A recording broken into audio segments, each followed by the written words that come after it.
Sem Eva Erpič, strokovnjakinja za odnose in intimo in za on odgovarjam na vaše vprašanja. Ko nam je nekdo všeč, smo lahko zelo hitro zaslepljeni, tako da poglejmo si, kaj so tisti znaki, da se moramo že ustaviti.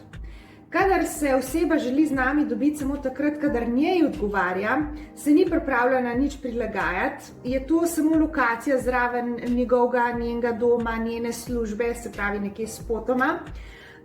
Kadar imate občutek, da morate prositi za pozornost, oziroma da če bi vi nehali pisati, spraševati, vabiti, da ne bi bilo iz druge strani nobenega več odziva, to so že kar veliki rdeči alarmi.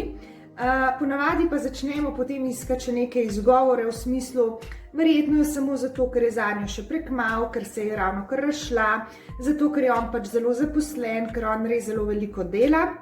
Dejstvo je, da kadar je na drugi strani interes, bo ta oseba interes tudi pokazala.